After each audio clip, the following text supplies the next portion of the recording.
Hello, everybody. Thanks for joining us today for this educational topic. My name is Mike Weller. I am a senior real estate specialist and real estate broker. I am the leader for the North Orange County chapter of the Senior Specialist Group and the affiliated nonprofit Foundation for Senior Services. And today we have a very special presentation. We're going to be learning a little bit more about professional fiduciaries, what they are, where to find them, how they work. And I have the honor and pleasure of being joined today by another member of the Senior Specialist Group and Foundation for Senior Services and a professional fiduciary. Her name is Mary Mackler. So Mary, thanks for joining us today, and looking forward to getting some great information from you. Thank you, Mike. I'm happy to be here. And I wanted to thank everybody for their interest in learning more about fiduciaries. We're kind of rare. We're not very commonly known about, but I hope by the end of my presentation, you'll know enough to feel comfortable pursuing hiring a fiduciary if that works for you. Yeah, in my experience, yes, there's not a wide knowledge of fiduciaries and what they do and what they are. But I certainly, in my world, in my life, I see situations where they can be very helpful. So really looking forward to you being able to share all this information with everybody today. Thank you, Mike. Okay, first of all, we'll start with what is a professional fiduciary. We are more commonly known as trustees, conservators, guardians, or personal estate representatives. The two that are the most common are trustee or conservator, and they're very different.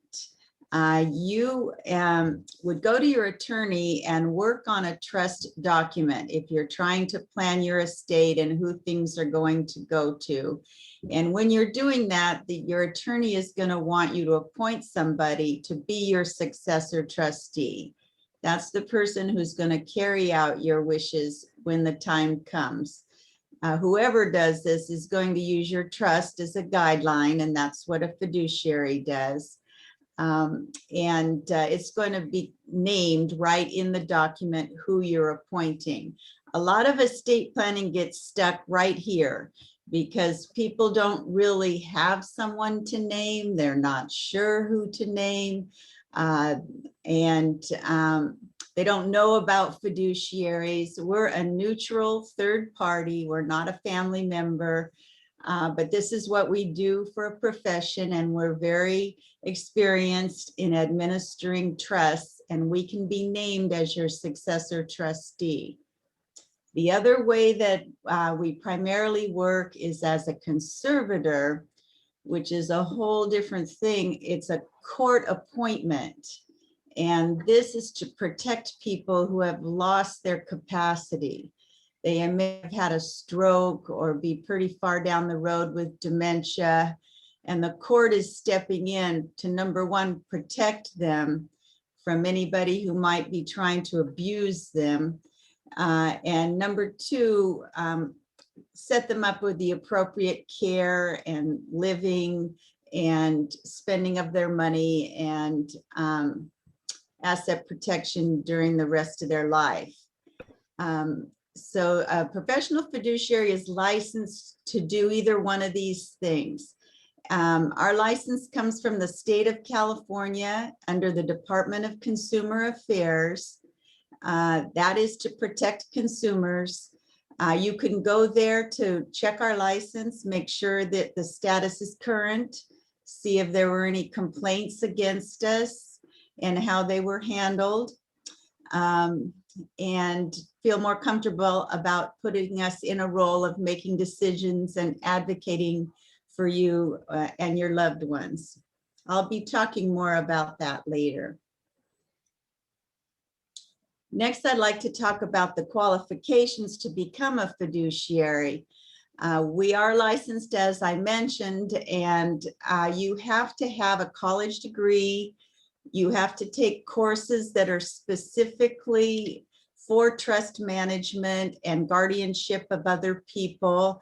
I took mine at Cal State Fullerton. They have a really good program through their extended adult education. Before you can take the licensing exam, you're fingerprinted and go through a background check. We are getting into a position of trust, so we have to be someone who's completely on the up and up, no bankruptcies. We have to have good credit scores. Every year we have to have 15 units of continuing education. It's required for our license renewal. And we are insured and bondable. Being bondable or not is one of the places where family members sometimes become unable to take this position because you know, a bond company has to feel comfortable covering you. There again, you have to have all those qualifications that I mentioned before.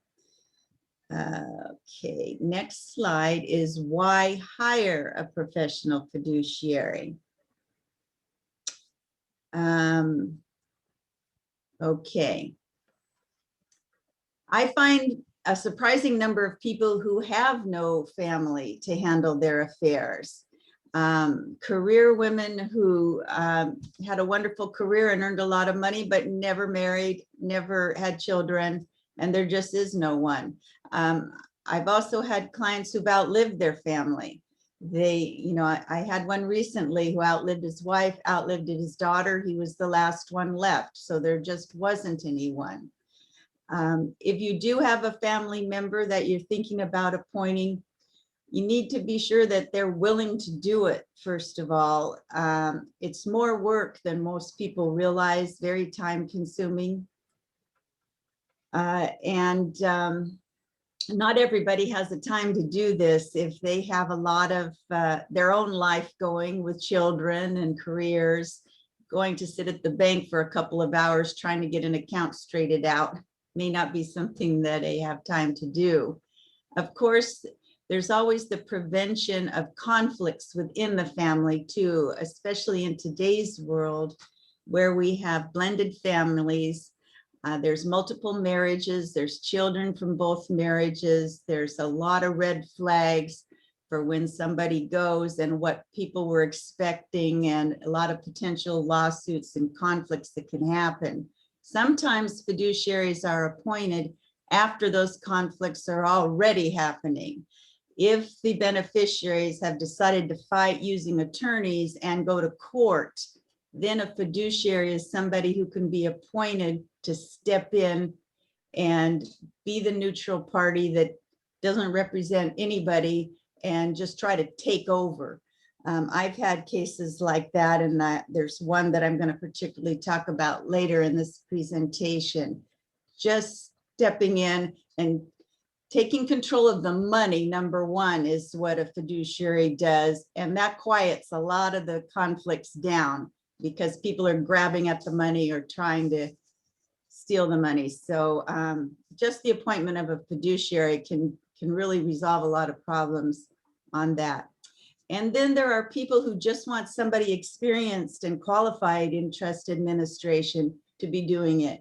Even though you may have a family member that loves you, they just may not have the skills or the experience with handling assets, investments, real estate deals, all the things that have to be done with an estate. And so it's better to hire somebody who's familiar with it.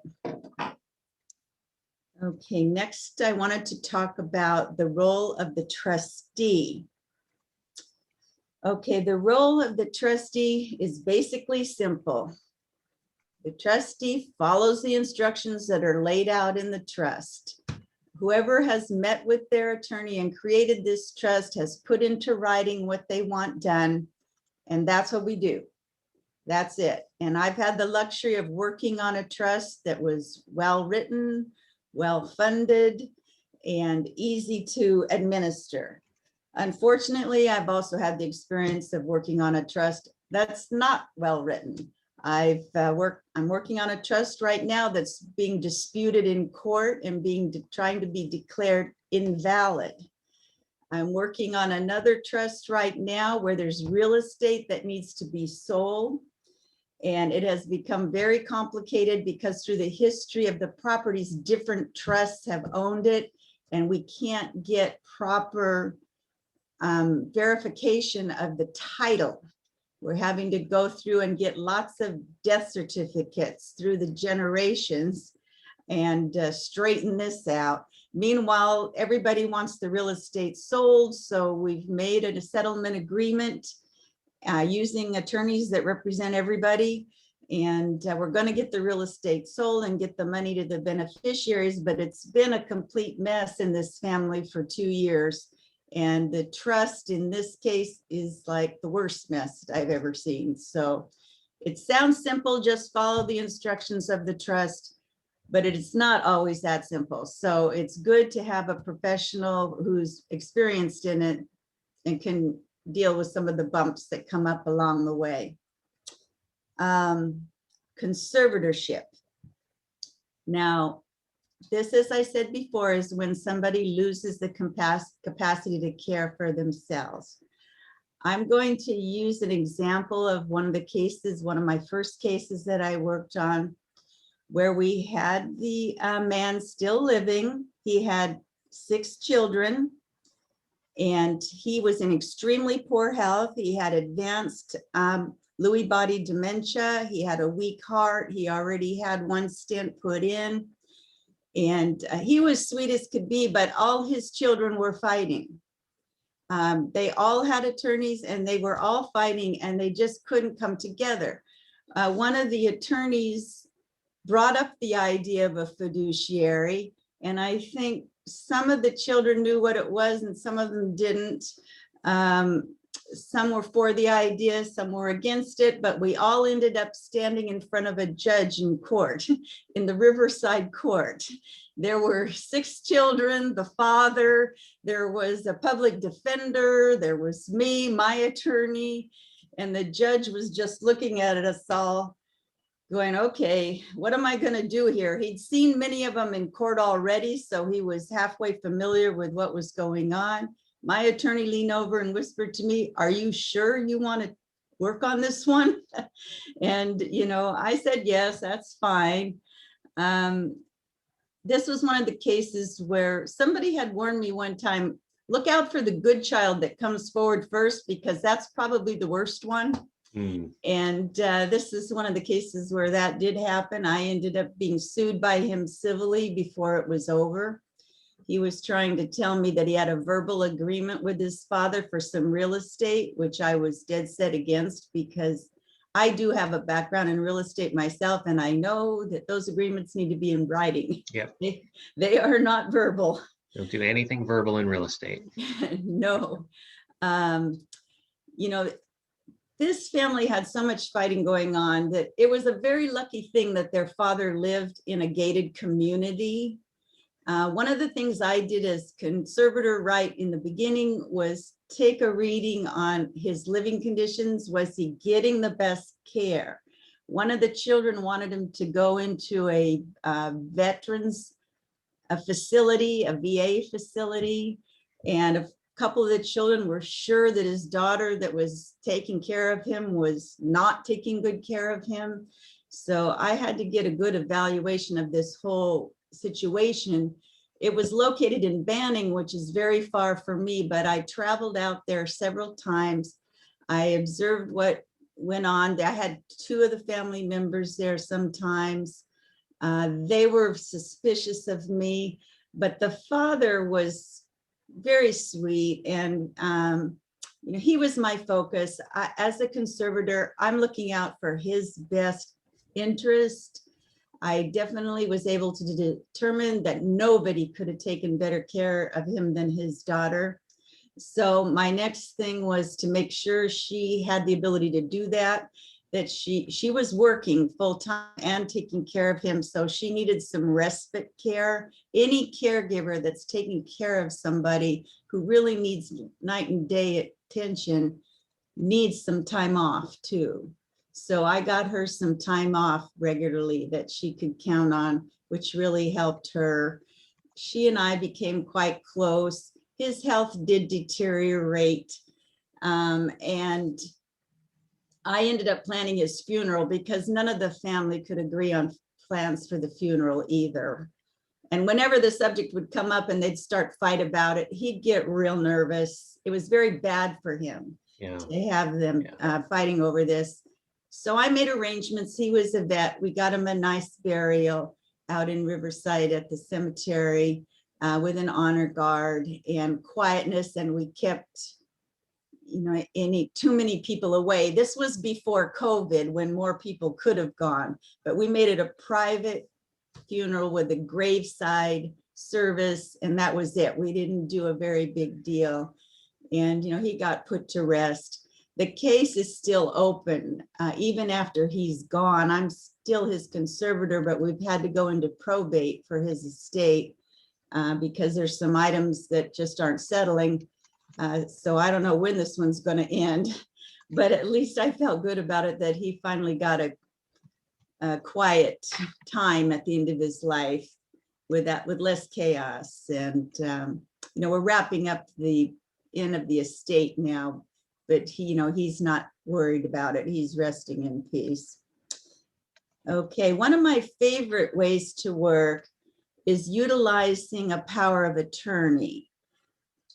There's two types of power of attorney, just the regular power of attorney and the durable power of attorney. And my very favorite is the durable power of attorney.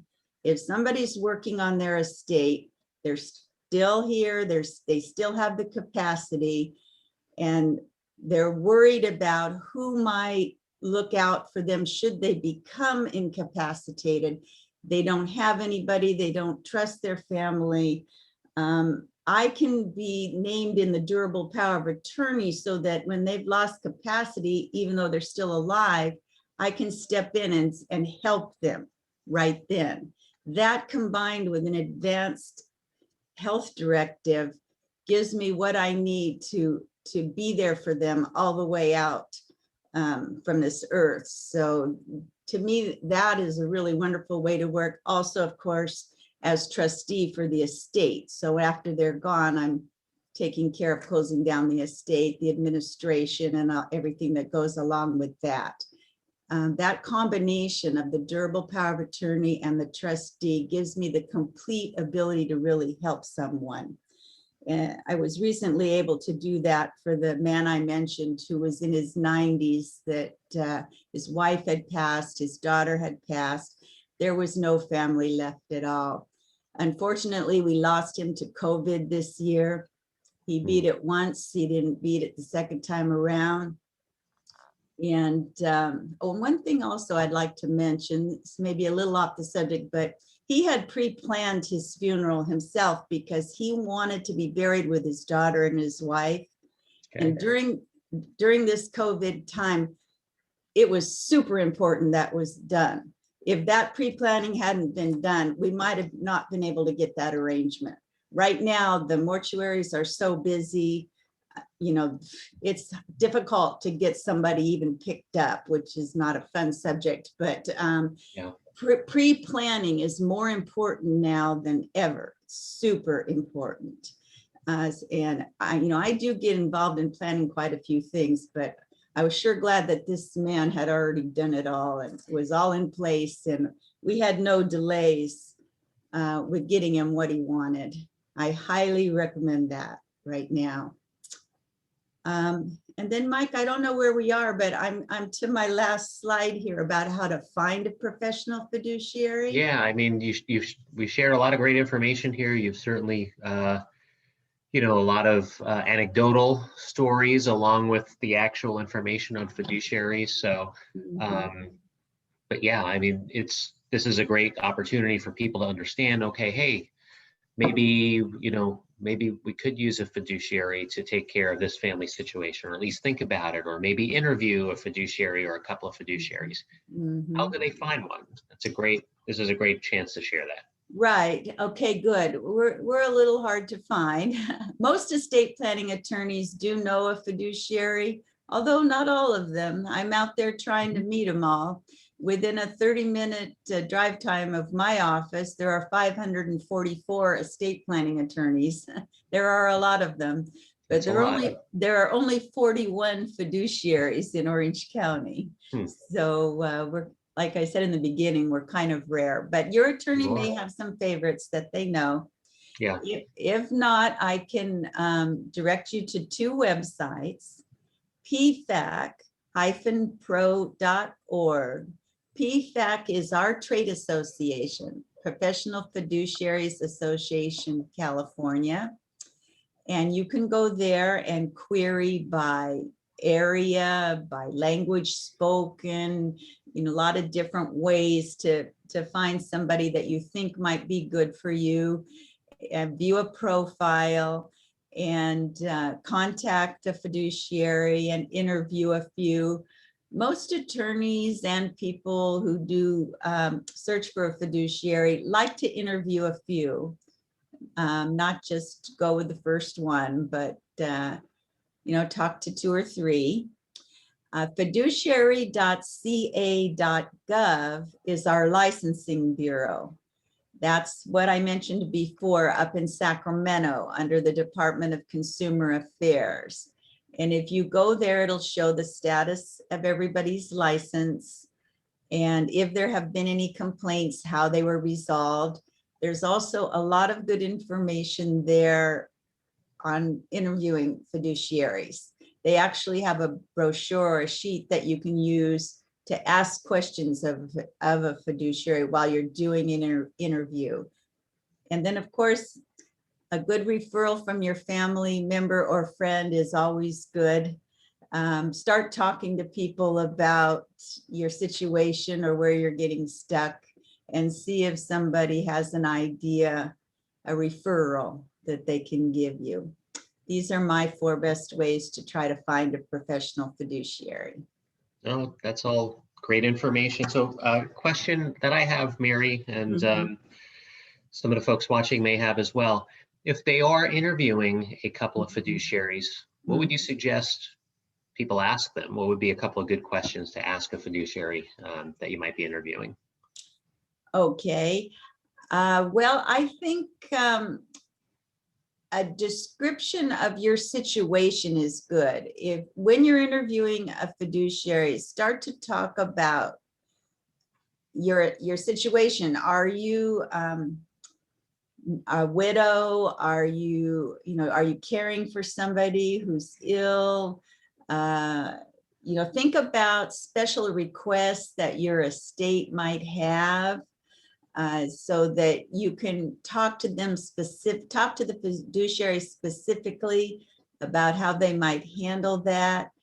I'm thinking right now about a pet trust that I heard about this week.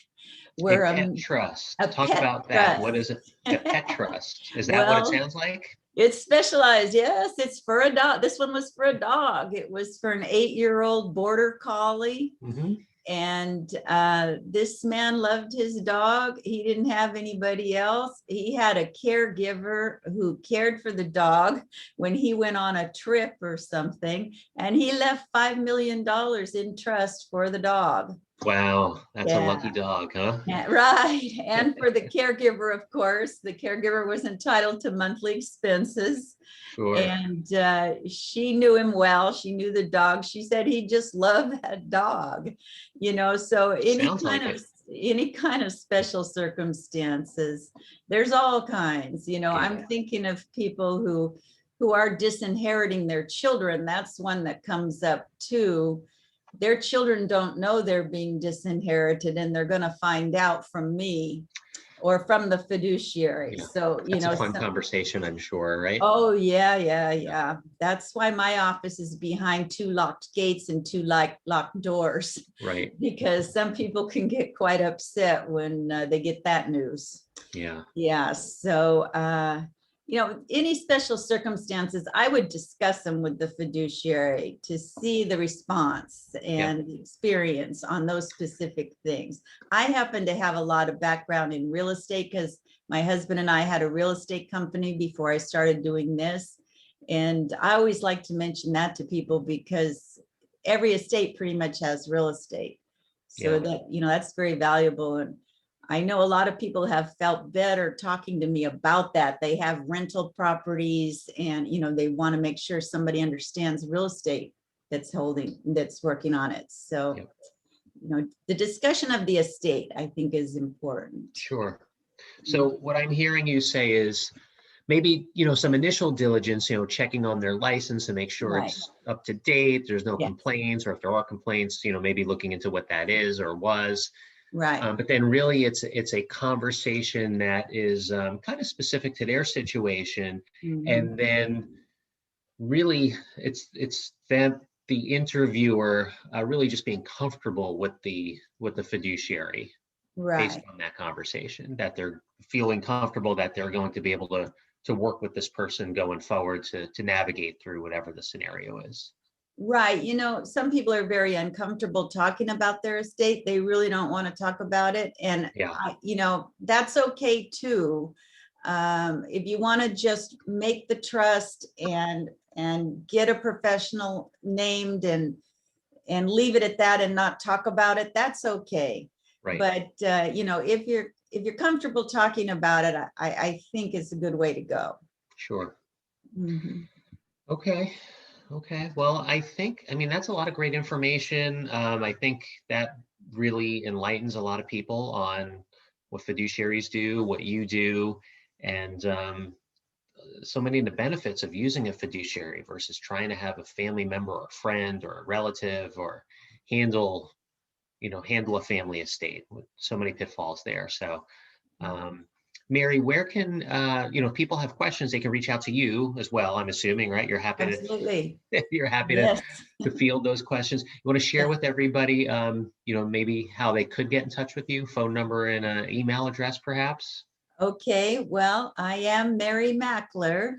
That's, I didn't make a slide for this, That's but okay. with the foundation, we don't usually promote ourselves that much, but No, this is more just, for information purposes where people can, get in touch with you afterwards. yes, well, my company is Mary Mackler, Private Fiduciary, and my last name is Makler. I also have a website, marymacklertrustee.com. You can go there. The Senior Specialist Group, I am a member of that, and you can find me on that website. Mhm. Um, And and that is for everybody, it is foundationforseniorservices.org. right, Foundationforseniorservices.org. You can find Mary, a lot of other great professionals on there that do, a number of different services that cater to seniors and their needs. right. Where you can look up fiduciary there. I think there's two Mhm. of us, Yeah. Okay. and you can look up any category of service or resource that you're looking for seniors Yeah. and find, vetted professionals there Yeah. to turn to. That's a good Okay. place. And if somebody wanted to call you, Mary, the number again? It's 562-810-8341. Okay, great.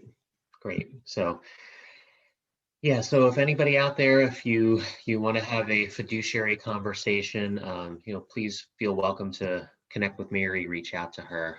She'd be happy to answer your questions. So, Absolutely. um, yeah. Well, I think that's it. Any last words, any final thoughts, Mary, before we sign off?